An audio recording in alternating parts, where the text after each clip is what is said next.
Hi, welcome to Bookwood. It's cold. Let's go inside.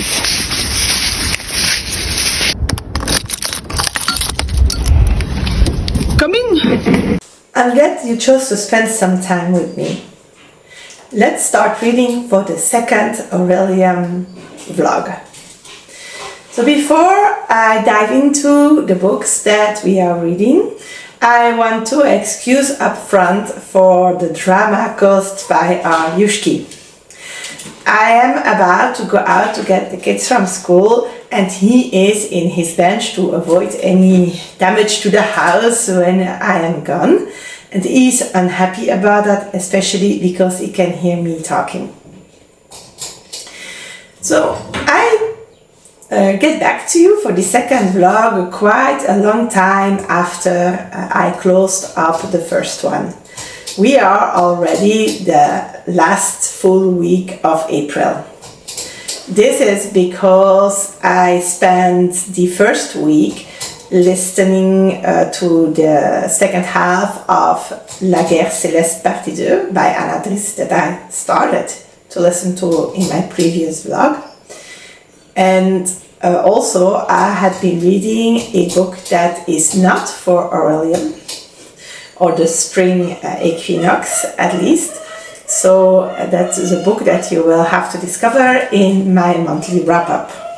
This weekend I finished La guerre, céleste, and it was a very nice book to listen to. It is the sixth book in a series, or the second half of the third book, and so it is difficult to tell you much about this.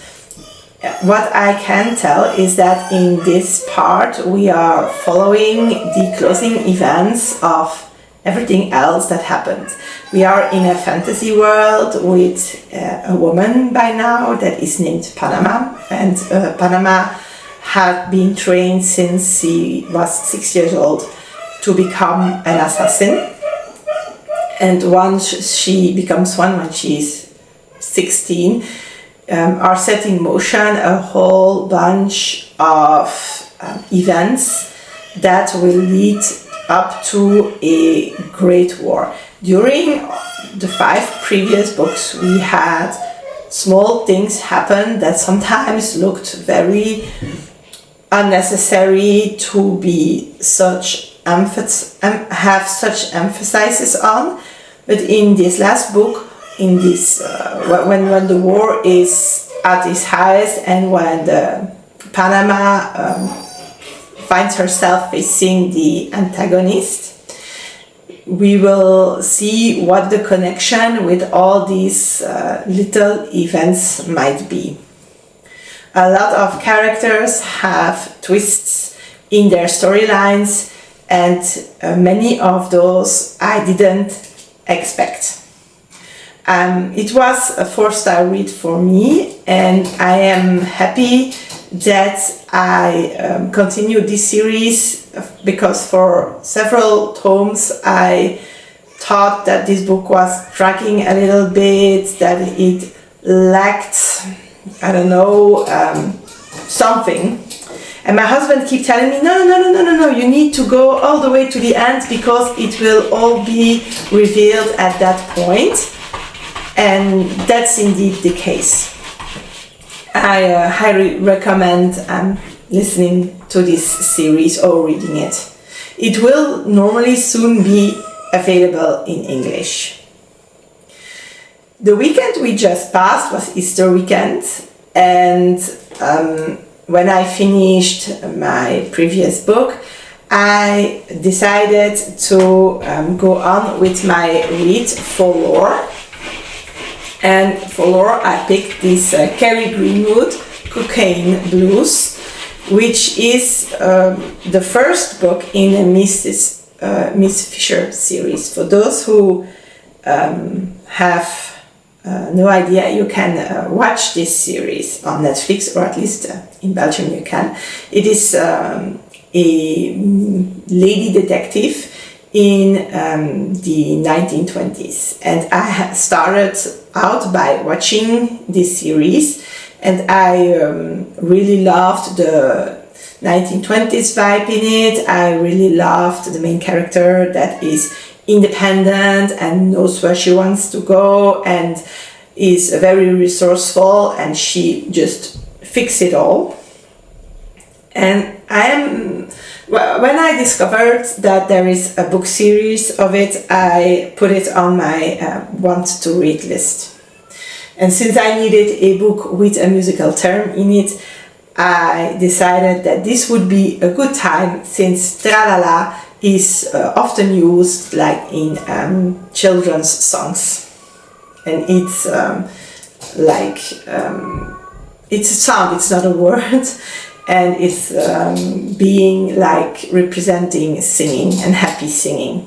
So these books are set in Melbourne, Australia, and we will be meeting Freida Fisher. Freida, when we meet her, is still in England. We meet her at a dinner party where she brilliantly solves a mystery of a just stolen necklace. And she catches the eye of a rich couple that ask her to go to Melbourne and find out what is happening with their daughter. Her daughter, this daughter, seems to be ill all the time, except when she goes for a spa cure or when she comes to visit her parents, and those think that her husband is poisoning her.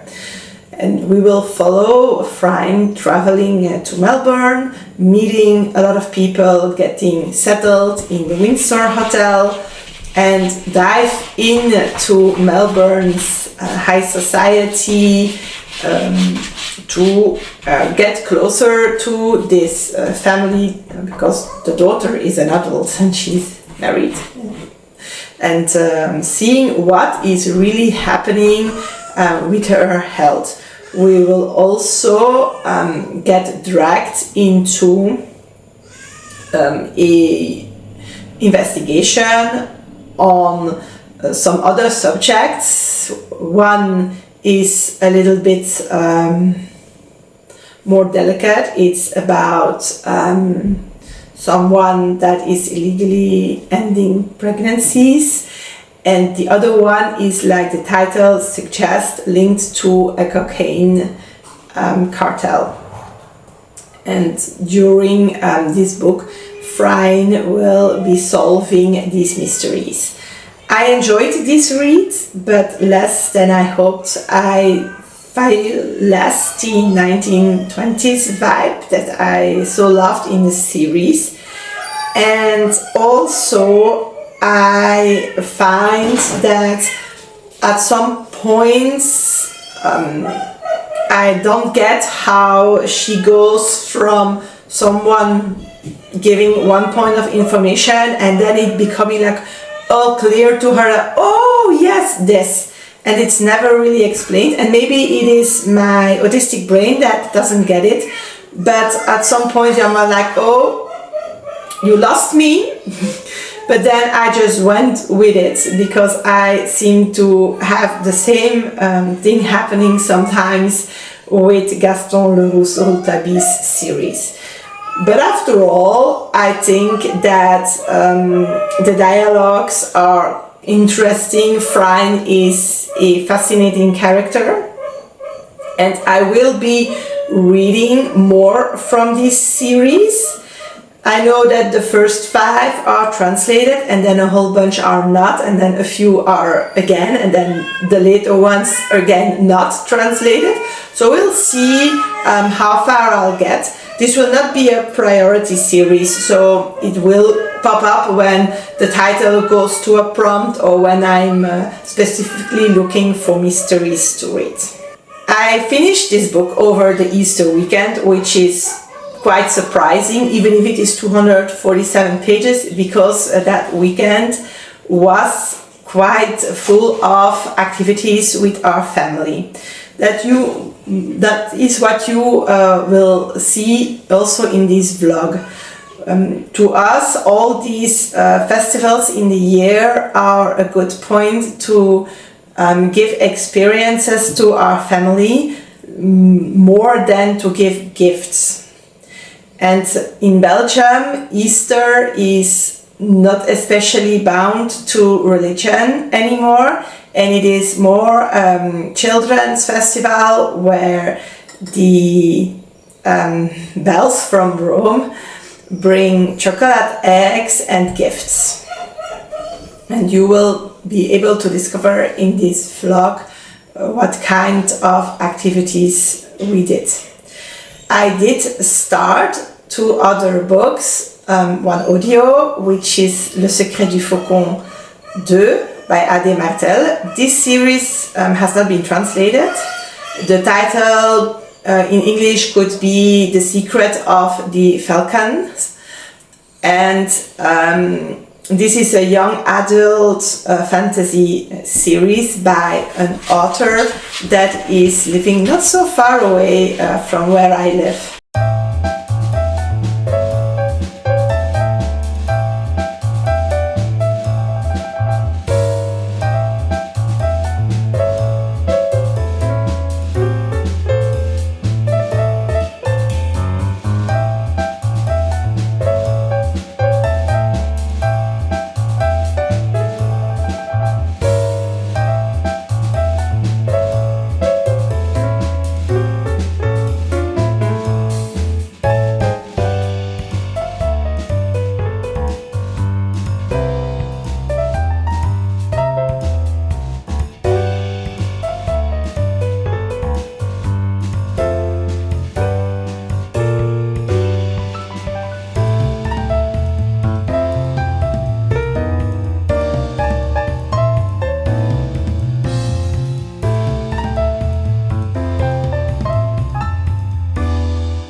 Back to update you because I have finished listening to Le Secret du Faucon 2 by AD Martel.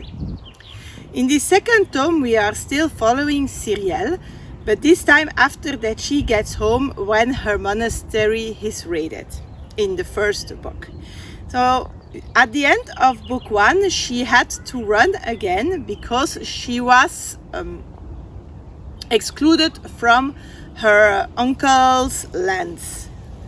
We start this book by following her friend Tristan that decides to go on a learning trip to be able to protect Cyrielle better because he now intends to marry her. And we will follow him a long time, and through him we will get to know better some of the characters we met in the first book.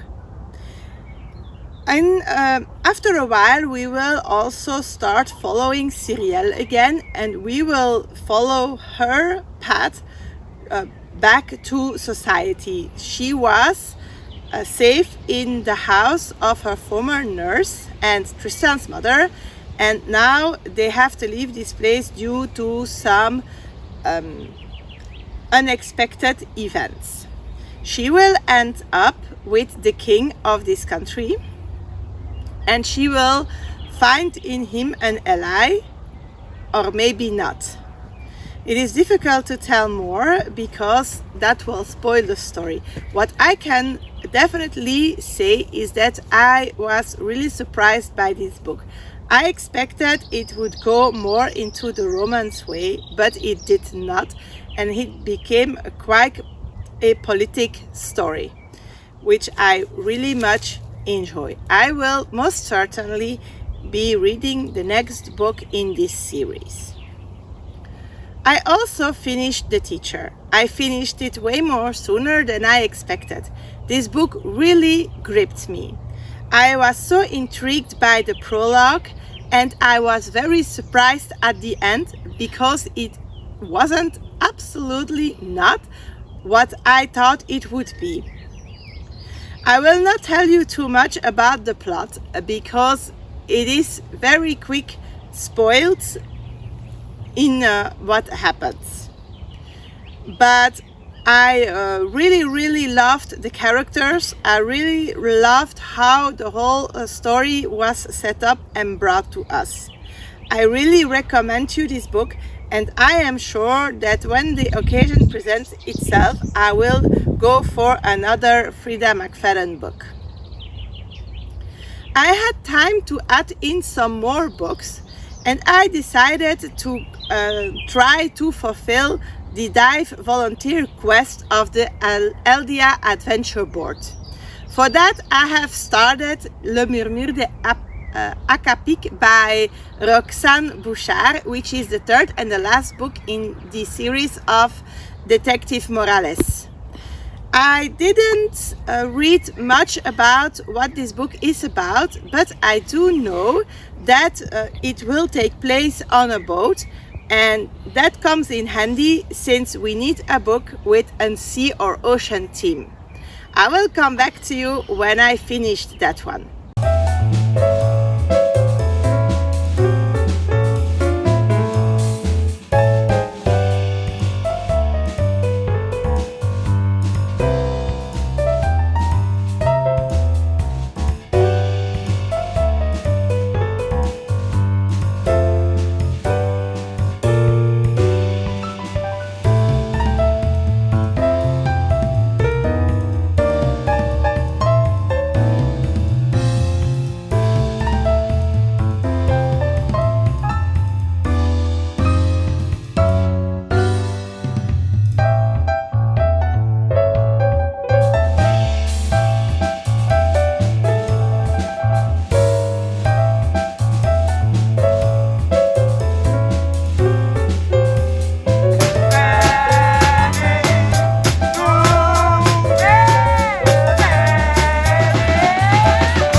I have finished Le Murmure de Acapic, and I'm here to tell you a little bit more about this book.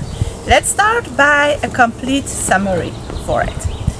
So, I have already told you that our beloved friend Joaquin Morales has embarked on a boat to go for a week of a vacation and do some skiing after his last investigation.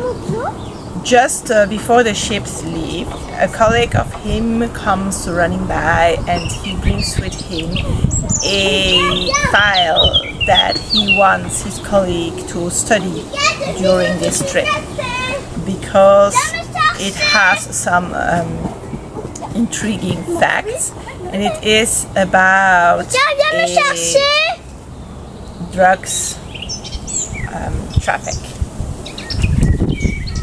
Meanwhile, Simone, who we also met in La Mairie du Corail, who works as a controller for the fishing department, embarks on a ship that leaves for a hunt of sea lions? I want to say sea lions, but it's the other one. I will find the word in English. And she has to have an eye on this hunt and to see if everything goes well. But she is not very welcome on this ship. and we will slowly find out why and how these two files in the end collide. I was less into this book than in the two I have listened to before, even if the investigation is still very good. I missed a little bit the wondering about the islands, and I sometimes had some trouble of knowing on which ship I ended up when there was a switch of decors somehow. I was very surprised and even shocked by the ending. It was logical, but then not at all what I wanted to happen for these characters. Since all along we have been following the struggles of Inspector Morales, his marriage. So we know he came to Canada to marry a girl that he met that came on vacation to Mexico and that got pregnant by him.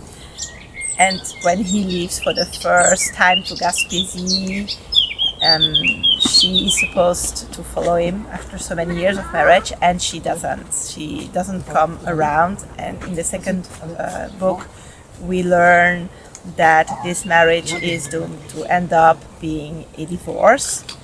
And then in this third book, we see how Joachim deals with this divorce and how much he struggles with the end of his relationship.